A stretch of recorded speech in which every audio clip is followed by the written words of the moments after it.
Selamat sore Jemaat Every Nation. Sore hari ini kembali di acara kita Selah, kita akan bersama-sama punya waktu yang indah untuk menyembah Tuhan. Dan Tuhan ditinggikan di tengah-tengah umatnya, dimanapun dan apapun kondisi saudara dan saya.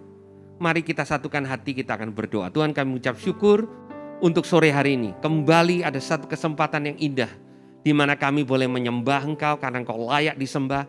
Engkau jauh lebih tinggi daripada keadaan buruk. Engkau jauh lebih mulia daripada apa yang kami lihat. Dan kuasa-Mu Tuhan, rencanamu akan digenapi di tengah-tengah umat-Mu. Terima kasih Tuhan. Di dalam nama Tuhan Yesus. Amin.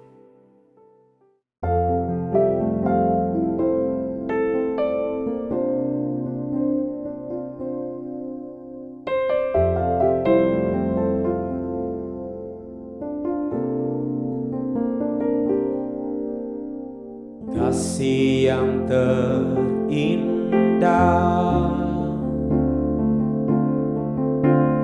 hati yang mulia,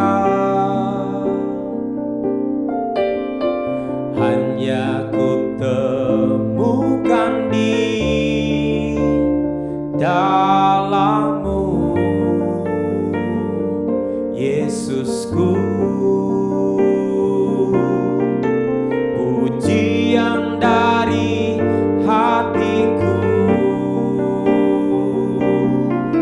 selalu di setiap waktuku,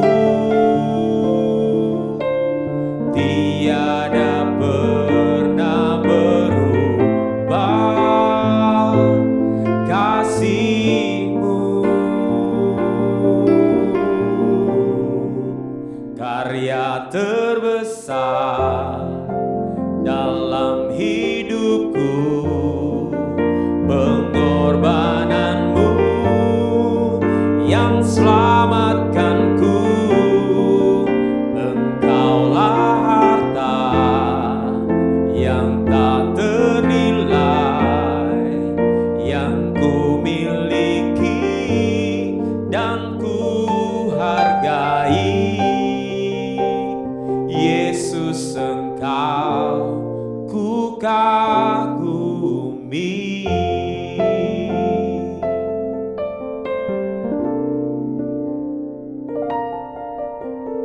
Kasih yang terindah,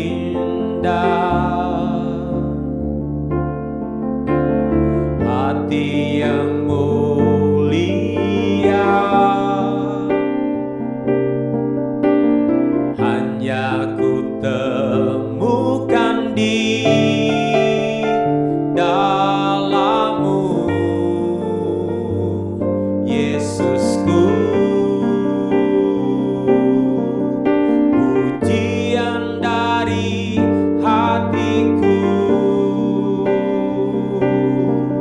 selalu di setiap waktuku, tiada pernah berubah kasih-Mu. Karya terbesar dalam hidupku, pengorbanan-Mu yang selamatkanku. Engkaulah harta yang tak ternilai, yang ku miliki dan ku hargai. Yesus, Engkau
Yesus Engkau ku kagumi, Yesus Engkau ku kagumi.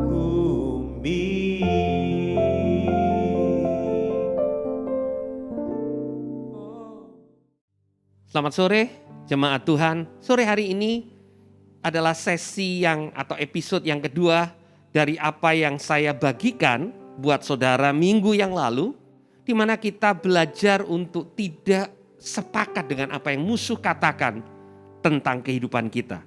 Saudara masih ingat cerita Ben-Hadad, Raja Aram, yang memberikan ancaman kepada bangsa Israel, di mana Raja Ahab setuju awalnya dan mengatakan, apa yang kau minta itu yang kami berikan. Saudara, rasa takut bisa menghalangi kita untuk mempercayai Tuhan, tapi tidak sepakat dengan musuh kita. Nah, hari ini saudara, saya ingin bicara tentang kita tidak berdamai dengan musuh. Saudara, bukankah Tuhan Yesus mengatakan orang percaya ini pembawa damai?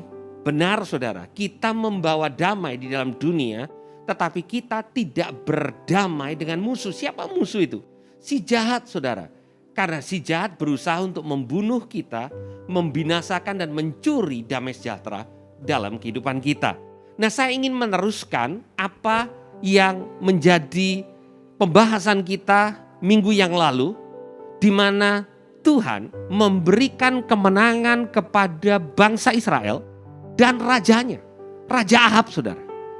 Saudara, kalau Tuhan tolong Raja Ahab, raja yang jahat saudara, itu menunjukkan bahwa Tuhan yang kita sembah adalah Tuhan yang murah hati. Tuhan memberikan kesempatan kepada raja ini untuk melihat tangan Tuhan di tengah-tengah bangsa Israel. Dan dengan kekuatan yang Tuhan berikan, dengan pertolongan Tuhan, Raja Israel memusnahkan kuda dan kereta dari orang-orang Aram, Raja Aram, Raja Ben-Hadad dan sekutu-sekutunya. Nah saudara, kita akan meneruskan membaca dari 1 Raja-Raja pasal yang ke-20 ayat yang ke-31. Dikatakan, lalu berkatalah pegawai-pegawainya kepadanya, ketahuilah kami telah mendengar bahwa raja-raja kaum Israel itu adalah raja-raja pemurah. Mari kita menaruh kain kabung pada pinggang kita dan tali pada kepala kita, dan dengan demikian keluar menghadap Raja Israel. Barangkali ia mau menyelamatkan nyawamu.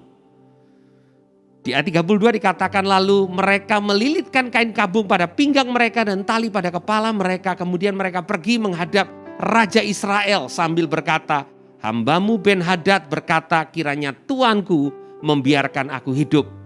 Jawabnya, masih hidupkah dia? Dia saudaraku.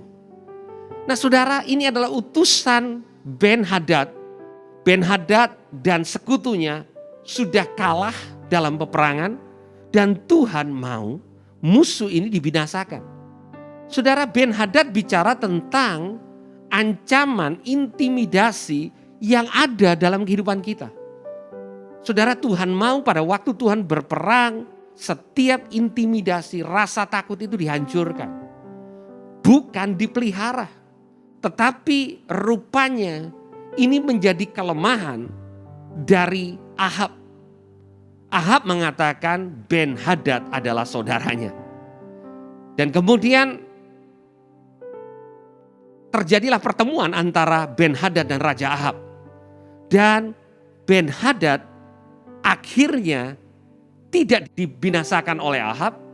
Malah Ahab mengatakan, pergi jemput Ben-Hadad.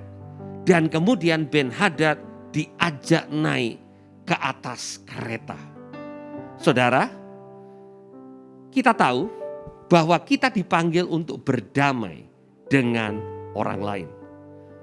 Pertempuran kita, perjuangan kita sebagai orang percaya bukan melawan darah dan daging, tetapi melawan kuasa dan penguasa di udara. Apa atau prinsip yang kita belajar dari cerita ini?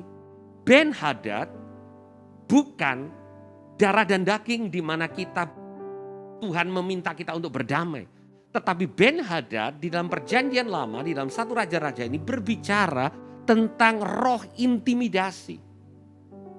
Apa yang selama ini ada di sekeliling kita yang membuat kita lemah. Dan pada waktu Tuhan memberikan kemenangan, Tuhan katakan musnahkan itu dalam hidupmu. Setiap kelemahan, setiap dosa yang tidak kita hancurkan, tidak kita musnahkan, itu akan memusnahkan kita. Itu akan membinasakan kita.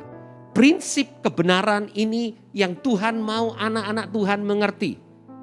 Setiap dosa, kelemahan yang kita izinkan, di mana kita berdamai dengan mereka, maka satu kali hal yang sama akan membinasakan kita.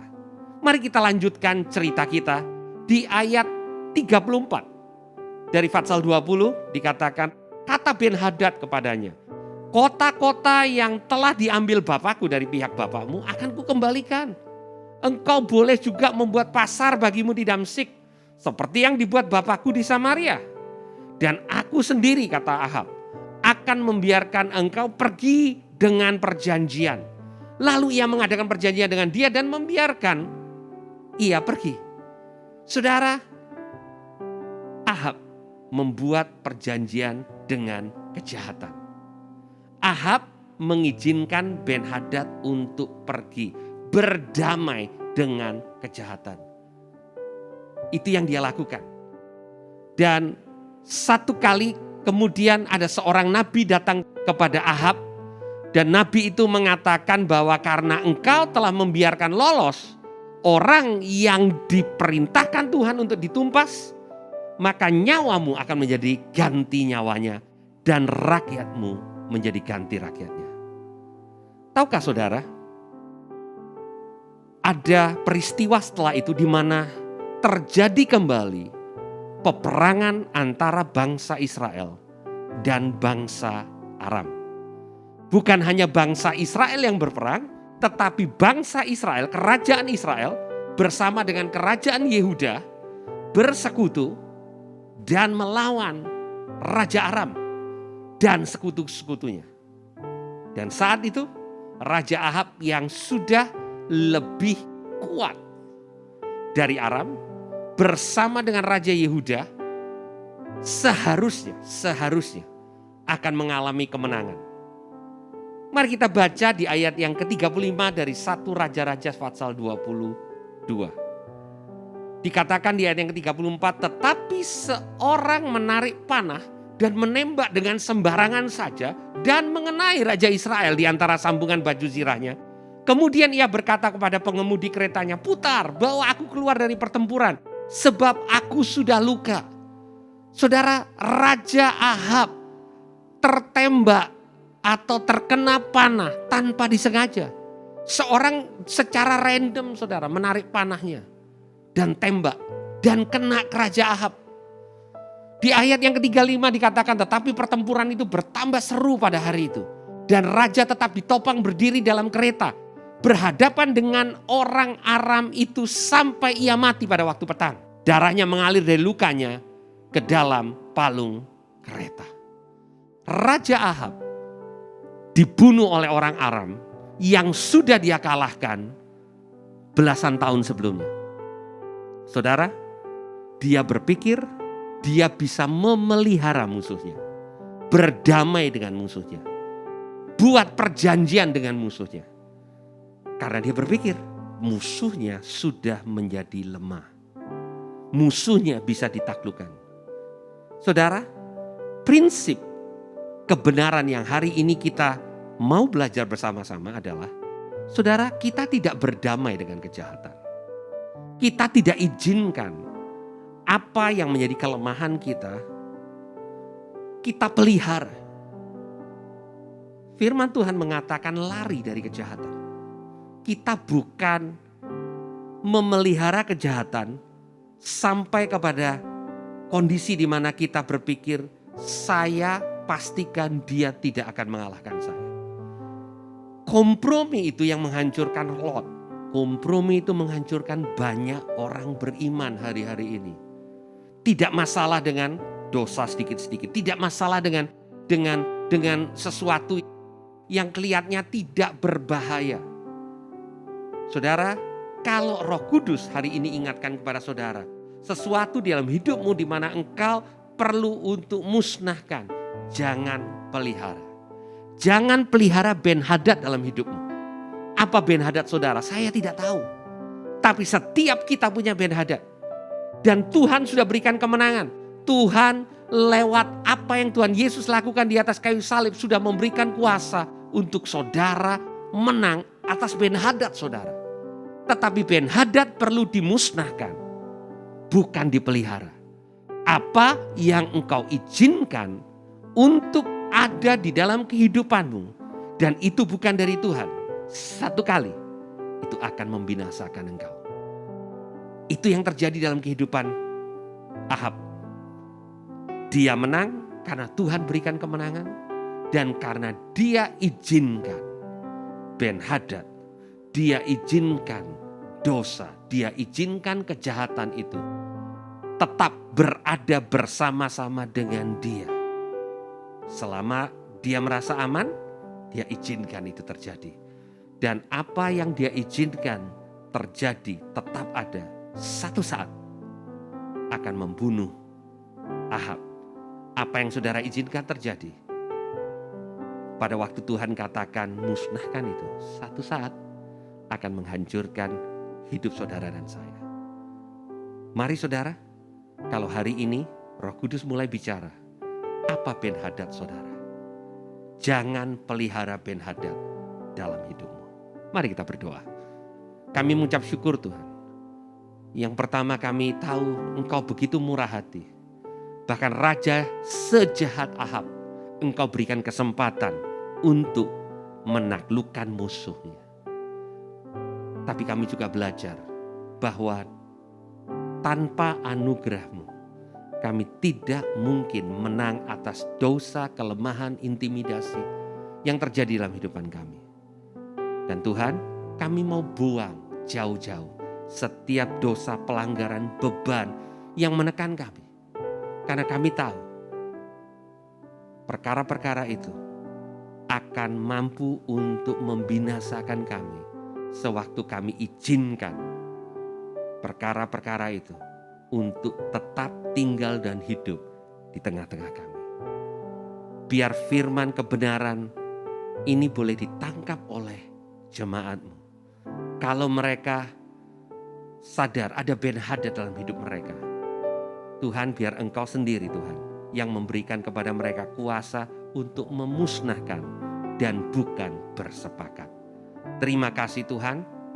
Terima kasih untuk firman-Mu di dalam nama Tuhan Yesus. Amin. Tuhan Yesus memberkati.